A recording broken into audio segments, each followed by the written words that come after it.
Bismillahirrahmanirrahim. Assalamualaikum warahmatullahi wabarakatuh. Pada pertemuan ini kita masuk pada pembahasan qawaid fiqhiyah ammah dengan qawaid fiqhiyah khassah. Jadi qawaid fiqhiyah ammah itu kaidah fikih yang bersifat umum, universal. Kemudian qawaid fiqhiyah al-khassah itu adalah kaidah fikih yang bersifat khusus. Jadi melihat kepada penerapannya, kaidah-kaidah fikih itu ada yang bersifat umum. Sebagian ulama mengatakan kaidah fiqhiyah ammah itu dengan kaidah fiqhiyah kulliyah. Ada juga yang mengatakan kaidah fiqhiyah asasiyah, kaidah fikih dasar. Ada 5 kaidah asasiyah. Al-umuru bimaqasidiha, al-yakin la yuzalu bisak, ad-dararu yuzalu, al-masyaqqat tadribu taysir, al-ada muhakkama. Jadi 5 kaidah itu juga disebut dengan 5 kaidah pokok. Kenapa dia disebut dengan kaidah asasiyah atau kaidah pokok? Ada juga mengatakan kaidah induk. Karena 5 pokok ini menjadi pertimbangan hukum dalam segala persoalan hukum-hukum fikih. Kalau dia melakukan pembunuhan, dilihat aspek kesengajaannya, apakah dia melakukan dengan unsur kesengajaan. Kemudian juga yakin la yuzal bisa, keyakinan itu tidak bisa dihilangkan. Nah, seperti yang tadi, kalau ragu dalam satu persoalan hukum, dia ambil hukum yang paling meyakinkan. Seperti persoalan wuduk tadi, batal atau tidak. Sebagaimana wuduk apakah batal atau tidak, kalau dia sebelumnya berwuduk, maka diambil hukum yang yakin adalah berwuduk kalau tak ada yang meyakinkan bahwa wuduknya batal. Kemudian ad-dararu yuzal, kemudaratan itu harus dihilangkan, baik dalam bentuk muamalah, bentuk hukum munakahat, bentuk hukum-hukum yang lain. Pokoknya kalau ada di situ kemudaratan harus dihilangkan. Jadi kalau tak sanggup solat berdiri, solat duduk. Kalau tak bisa memakai air untuk berwuduk, maka bertayamum. Ad-dararu yuzalu, kemudaratan itu harus dihilangkan. Kalau kita meminjam baju seseorang kemudian robek, kita mau menggantinya tapi tak diketemukan lagi baju itu jual di mana, atau mungkin tempatnya tahu tapi baju itu tak ada lagi, maka tak mungkin diganti dengan bentuk yang sama. Nah, jadi paling tidak diganti dalam bentuk kimatnya, harga. Jadi itu yang bisa. Jadi kalau dicari pula itu menimbulkan kemudaratan yang lain nanti kan, kemana mau dicari berapa ongkosnya. Nah, itu namanya ad-dararu yuzalu.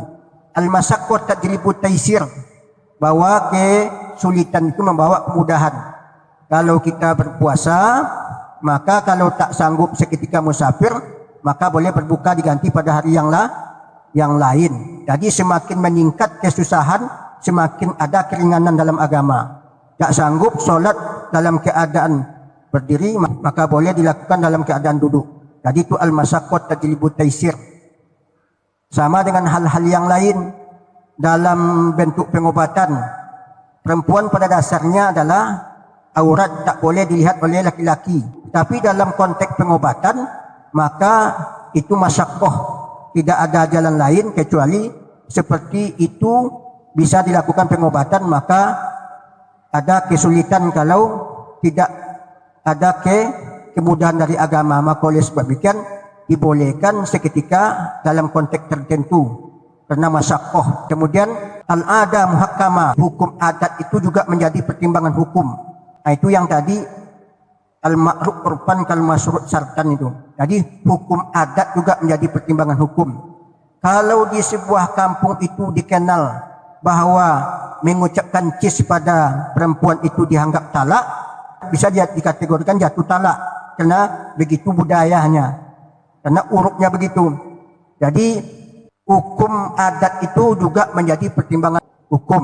Jadi kearifan lokal, ketentuan-ketentuan yang berlaku dalam satu komunitas itu juga bisa dijadikan sebagai landasan hukum. Jadi 5 kaidah ini menjadi pertimbangan hukum baik dalam jual beli, dalam ibadah maupun yang lain-lainnya. Maka oleh sebab demikian dia dikategorikan, disebut dengan kaidah induk atau kaidah ammah, kaidah umum. Berarti itulah yang disebut dengan kaidah ammah. atau kaedah kulliyah karena dia universal, bisa dipasang ke mana-mana. Kemudian kaedah khosoh, kaedah khusus. Kaedah khusus itu adalah satu kaedah, dia hanya dipakai dalam satu persoalan fikih tertentu, tidak bisa pada persoalan fikih yang lain. Contohnya al-ijtihadu la yunqadu bil ijtihad. Itu hanya dalam persoalan ijtihad saja, tidak bisa dipakai dalam konteks yang lain. Nah, itu namanya kaedah khosoh, dia sifatnya terbatas. Pada konteks yang lain, mana dia tasarruful imam al-ra'iyya manutun bil maslahah. Kebijakan seorang pemimpin itu dalam berbuat atau mengeluarkan sebuah kebijakan itu harus berasaskan pada kemaslahatan. Itu hanya fokusnya dalam persoalan pemimpin, tidak ada hubungan dengan ibadah. Maka oleh sebab demikian itu disebut dengan kaedah khosoh. Mana contoh yang lain? Al-fadilatu al-muta'alliqo bizatil ibadah aula minal muta'alliqo bimakaniha. Keutamaan yang berhubungan dengan substansi ibadah itu lebih diutamakan daripada tempat. Jadi kalau solat khusyuk itu lebih diutamakan daripada tempatnya. Jadi kalau solat khusyuk itu di luar Ka'bah, maka kita dianjurkan solat di luar Ka'bah. Tapi kalau khusyuk dia di dalam Ka'bah, maka itu dibolehkan di dalam Ka'bah. Ini dalam konteks kota Makkah atau di Masjidil Haram. Yang berhubungan dengan substansi ibadah itu lebih diutamakan. Jadi kesimpulannya adalah bahawa al-fadilah al-muta'alliqah tadi itu kaedah fikih hanya berhubungan dengan ibadah, tidak ada hubungan dengan jual beli. Maka itu disebut dengan kaedah khosoh. Jadi barangkali itulah yang perlu kita sampaikan. Wassalamualaikum warahmatullahi wabarakatuh.